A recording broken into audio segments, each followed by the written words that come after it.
Anantapuram arts కళాశాల వసతిగృహం దుస్థితిపై ETV ప్రసారం చేసిన కథనాలు మార్పునకు నాంది పలికాయి. భోజనంలో పురుగులు వస్తున్నాయంటూ విద్యార్థులు చేపట్టిన ఆందోళన, వసతిగృహంలో అధ్వాన్నంగా ఉన్న పరిస్థితులపై ఈటీవీ కథనాలు ప్రసారం చేసింది. వెంటనే స్పందించిన స్థానిక శాసనసభ్యుడు ప్రభాకర్ చౌదరి వసతిగృహం పరిస్థితులను మార్చేందుకు నడుం బిగించారు. అనంతపురం ఆర్ట్స్ కళాశాలకు అనుబంధంగా ఉన్న వసతి గృహంలో 2500 మంది విద్యార్థులు ఉంటున్నారు. ఇక్కడ వంటగదులు, భోజనం చేసే చోటు అపరిశుభ్రంగా ఉన్నాయి. తాగునీటి సమస్య ఉంది. భోజనంలో పురుగులు వస్తున్నాయంటూ బుధవారం విద్యార్థులు కంచాలు పట్టుకుని రోడ్డెక్కి ఆందోళన చేశారు. విద్యార్థుల నిరసన, వసతి గృహం దుస్థితిపై ఈటీవీ కథనాలు ప్రసారం చేసింది.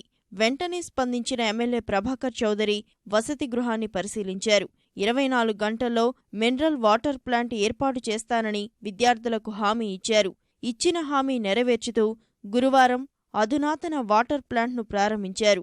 వారం వారం సంచార వైద్యశాలను వసతి గృహానికే వచ్చేలా చూస్తానని ప్రభాకర్ చౌదరి హామీ ఇచ్చారు. కలుషితమైన నీరు వస్తూ ఉంది, మాకు ఆర్ఓ సిస్టమ్ కావాలని అడిగారు. వెంటనే ఆర్ఓ సిస్టమ్ కూడా పెట్టడం జరిగింది. ఇది అంటే ప్రభుత్వ నిధులు కాకుండా స్వచ్ఛందంగా పెట్టాం. మరి ఆదివారం ఉచితంగా మందులు పంపిణీ చేయడం జరుగుతుంది. మరి డైనింగ్ అనేటువంటిది స్లాబ్ వేశారు, పిల్లర్స్ ఉన్నాయి. దీన్ని మరి ఆలనాపాలన లేకుండా పరిస్థితుల్లో నేను ముఖ్యమంత్రి గారి దృష్టి కూడా తీసుకుపోతానని చెప్పారు. ఏదో విధంగా 3-4 మాసాలు ఇది పూర్తిగా కంప్లీట్ చేసి దీని మీద మేము ప్రత్యేక శ్రద్ధ కనపరిచి దీన్ని అభివృద్ధి చేయడానికి, ఈ సమస్యల పరిష్కారం కోసం కృషి చేస్తామని చెప్పి తెలియజేస్తున్నా. తాగునీటి సమస్య పరిష్కారం కావడంపై విద్యార్థులు హర్షం వ్యక్తం చేస్తున్నారు. మిగిలిన సమస్యలపైన దృష్టి పెట్టాలని కోరుతున్నారు. ఇంత తొందరగా మాకు వాటర్ ప్లాంట్, అదేవిధంగా మేము అడిగిన వెంటనే ఇవన్నీ తెప్పించినందుకు ఎమ్మెల్యే ప్రభాకర్ చౌదరి సార్ గారికి వెరీ థ్యాంక్స్. అదేవిధంగా మాకు కొత్త హాస్టల్ కూడా శాంక్షన్ చేస్తామంటారు. అది తొందరగా చేస్తే ఎప్పుడు ఉంటాం, డైనింగ్ హాల్, మెస్ హాల్ మాకు తొందరగా చేయాలని కోరుకుంటున్నాం సార్. ఈ కార్యక్రమంలో ఈటీవీ వారు ప్రముఖ పాత్ర వహించారు.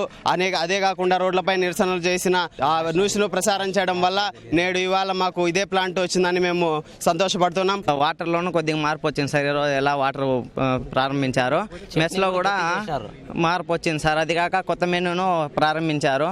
అధికారులు సైతం వసతి గృహంపై పూర్తి స్థాయిలో దృష్టి సారించారు. వారంలో 2 సార్లు తనిఖీ చేయడం, భోజన తయారీపై నిత్యం పర్యవేక్షణ చేసేలా చర్యలు తీసుకుంటున్నారు. ఇక్కడ మేనేజ్మెంట్ మీద కూడా కొన్ని విద్యార్థుల నుంచి అభ్యంతరాలు వ్యక్తం చేయడం వల్ల శాసనసభ్యుల వారి సూచనల మేరకు మరి కమిటీ కూర్చొని, ప్రభుత్వ అధికారులు, అధ్యాపక బృందము అంతా కూర్చొని విద్యార్థులందరితో కూడా కలిసి చర్చించిన తర్వాత యాజమాన్యంలో ఉన్నటువంటి లోపాలను కూడా సవరించేందుకు చర్యలు తీసుకోవడం జరుగుతుంది. వసతి గృహాన్ని శుభ్రం చేసేందుకు స్వచ్ఛ భారత్ చేపడతామని మేయర్ స్వరూప తెలిపారు. ఎల్ఈడీ బల్బులు ఏర్పాటు చేస్తామని హామీ ఇచ్చారు. హాస్టల్లో ఇక్కడ చూస్తే చాలా అద్మాన పరిస్థితి ఉంది.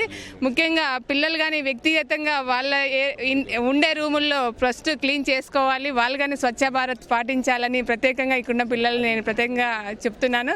నిన్నటి వరకు సమస్యల వలయంలో ఉన్న ఆర్ట్స్ కళాశాల వసతి గృహంలో ఈటీవీ కథనాలతో మార్పులు రావడంపై విద్యార్థులు, వారి తల్లిదండ్రులు హర్షం వ్యక్తం చేస్తున్నారు.